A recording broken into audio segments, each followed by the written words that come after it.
Tanishka. You might know me as the Moon Woman. I'm being directed today to speak as we're approaching the new moon in Gemini about the power of both conscious manifestation but also the healing power of transparent communication, specifically between brothers and sisters. So I'll do that just by sharing my own direct experience, and if you can take away any insights that you can apply to your own life, then fabulous. So the energy that we're moving through at the moment, we have the sun in Gemini, so that's bringing up all of our communication issues, our patterns of communication. So as the moon wanes, we're asked to reflect upon those and consider the effects of how we communicate. So a couple of weeks ago at full moon, I was directed to do a live video, and I now actually understand 6 months ago I got guidance I needed to be doing satsangs, which is just a word for teachings, every full moon and every new moon. And then I started doing live videos, and I realized today that these are the satsangs. So I will continue to do this as a practice, as a dharma, for myself, sharing my process with you every new moon and every full moon. So sharing the illumination and the insights that I get at full moon, and ways that we can own the shadow of each sign as we're journeying around the mandala, the astrological wheel. Because the more that we own our shadow, the more we become transparent, the more we become the Christos energy, the Christ consciousness, crystalline beings. And that is how we will be able to reflect more light in the world, okay? So, the amount of covert things that are happening which have withheld the power from the people, keeping this realm in shadow, has only been able to happen because we were not fully conscious of our own shadow. So the more we do this ancient tantric practice of owning the shadow, the more we heal, the separation. And at full moon, I shared with you that I had become aware of, a lot of the negative expectations or conditioning that I'd taken on about men and about relationships and what was possible for me, having watched my mother suffer in an unhappy marriage. And, this was, children learn through repetition, through cyclic behaviours. And so my mother was always criticising to me my father. And so, I took on this belief, all these negative beliefs about what I could possibly expect from men in relationship. So last full moon, and you're very welcome to watch that video. If you haven't seen it, you'll see it just in videos on my Moon Woman Facebook page and also on my YouTube channel, The Moon Woman. But the practice that I took everyone through was identifying what those negative beliefs were, and then every day since that I've been anchoring the positive affirmations after I use the violet flame to delete the old programming while in deep meditation, just using creative visualization. What I got to experience yesterday was an answered prayer. It, was seeing the manifestation of the new programs about men and about relationship. I had an experience where the result of some psychic attack, my hip went out, and so I was confined to my bed for the next 2 more days, but yesterday as well. And one dear brother who I'd met at a cacao ceremony, no total brother-sister energy, no other agenda. I'm old enough to be his mum. But we had teed up a date to have ice cream, and we both love ice cream, and chat some more because he confessed to me when we met he had come off his bike and all down his left side, his feminine side, were bandages. indicating the wounds of his feminine side. And he said that he was moved to help men in the world to, accept their feminine side. And I said, right, we need to talk. And hence an ice cream date was set up. So, I texted him and said, I'm confined to my bed after seeing my osteo and so he was like, I'll come round and we can have ice cream and watch a movie, in bed. Totally platonic. And what ended up happening, we never got to the ice cream, never got to the movie. We started a conversation and it went for 7 hours. And we ended up being joined by 4 other brothers. So, I was sitting here listening to beautiful, heart-centered brothers share their deepest wounds, their deepest vulnerabilities, transparently from the heart.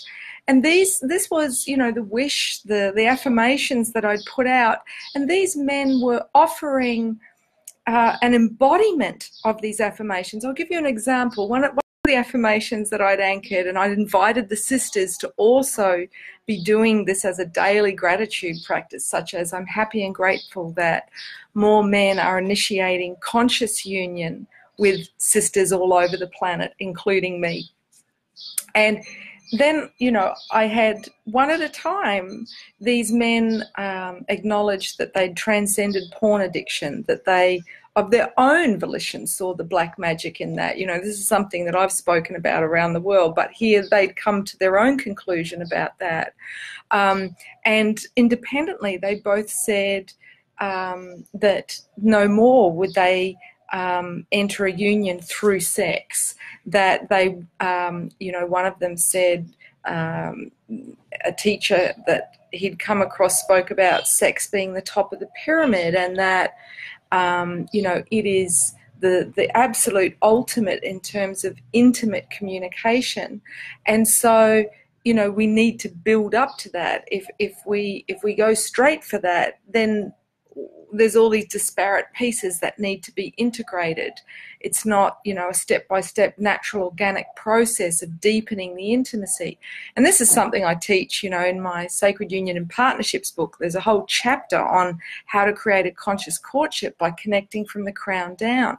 But here, was a brother who'd not read my book and, was speaking about basically the same sort of idea. And then the other brother says to me, I've been having an email courtship with a woman since March, and we met at an ayahuasca ceremony, but we haven't even kissed, and I'm going to see her next month, and we've discussed having a child together. Just open, transparent email conversations that were developing a foundation of friendship and trust on all levels, and I just, these men are embodying the new paradigm man. So I would like to invite all the sisters and the brothers watching this to send our prayers out to all the men that are doing that. They're putting themselves through the absolute ringer. One of these brothers had done 50 Aya ceremonies, and just, these guys, they're so earnest. They're true, seekers of the grail, the mysteries, the feminine mysteries, the mystical mysteries of life. And they, truly do want to honor the feminine. One of them was speaking about, I will die in a heartbeat for my queen and for my people, and, just embodying the sacred masculine. So, one of them, he shared with me how he'd come into his sexuality. And this is, like a blood rite. This is a huge initiation that really can impact our quality of relating. And I think this is so timely, given that it's an 11 year. It's very much a year of sacred union, when we're having to revise some of the lessons that we came across in 2011, and do it in an even more conscious and empowered way. And yeah, he spoke about how, unlike a lot of guys, and he was a jock, built like, Viking, but he didn't lose his virginity in high school, and the pressure, every party he went to, he was outed by his mates as a virgin, and girls putting their hands up going, I'll take it off your hands, and his father saying to him, if you don't get it done by 18, I'll take you to a prostitute. I mean, just horrendous. And I thought, wow, it's so, the compassionate heart just can't not open to what it's like for the brothers. I mean, we know, for those of us, that have incarnated into a female body, what it's been like for us in terms of, our sexual opening. And, I've spoken before about having been raped and assaulted and, sexually before. But the brothers have also suffered in that way, they're not just the perpetrators. And, he went on to speak for many hours about how he had been emasculated by his partner, who was hypercritical.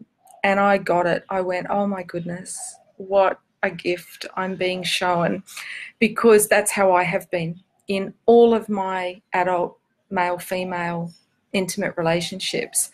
And again, this stems from having basically grown up in a domestic war zone with parents that were so polarized. I remember Mum putting vinegar in my dad's coffee. I mean, the level of hatred was just toxic.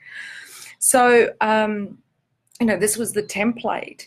And the message that I got was, it's not safe to interact with the masculine. One must be hypervigilant.